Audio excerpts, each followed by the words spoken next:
This way, men! The monster went this way! Monster, is it? The fools! It is they who are the monsters. They with their mindless prejudices. Perhaps things would be simpler, safer if I had stayed with their Yama. But the life of a carnival freak is not for me. Not for Kurt Wagner. Let them come if they must.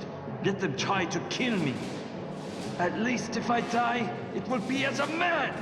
Ironically, the astonishing leap alone lends doubt to Kurt Wagner's humanity. We've got him now! Come down, monster! Come down, or we'll burn you down! And his hideous howling, like that of a baying beast, denies it completely. Go away, you fools! I have done nothing! But the only response the cornered misfit receives is one he hardly expected. They're utterly mad! Their threat was serious! They'll destroy their entire village to make certain that they destroy me! And for what reason? I came among them only to learn. Yet all I've learned thus far are the ways of blind, unreasoning violence. Well, if that is all that those that dwell in the normal world would have to teach me, I will show them that I learned my lessons well! Very well indeed! Oh!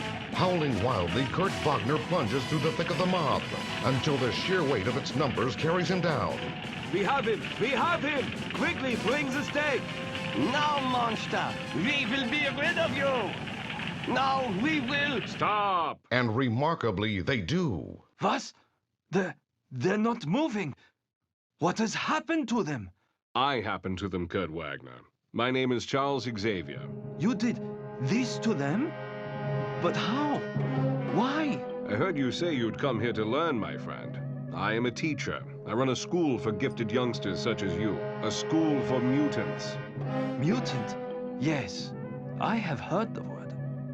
You are a mutant, Kurt. I can help you find your true potential. Can you help me to be normal?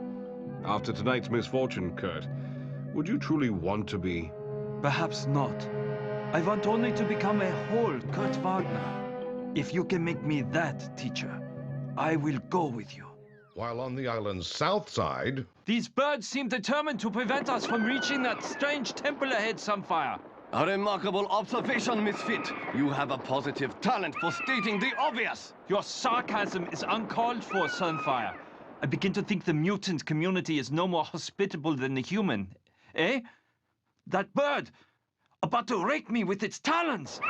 A burst of flame, the stench of brimstone, and the mutant called Nightcrawler is suddenly elsewhere. His laugh is little more than a hideous howl. Your manner seems much like that of the beasts you so resemble, Misfit. How appropriate. But Sunfire has no need of such parlor tricks as yours. I much prefer the direct approach. Your direct approach, it appears, has left us without opponents, Sunfire. Then I suggest we get onto that temple, Misfit. Assuming, of course, you can keep up with me. And finally... Cyclops, have we kept you waiting long? Not at all. Just got here ourselves. And since we are all finally here, I think it's about time we found out what's inside this tumble-down temple. I've got a gut feeling someone lured us here for precisely that purpose, and I'd hate to disappoint them now.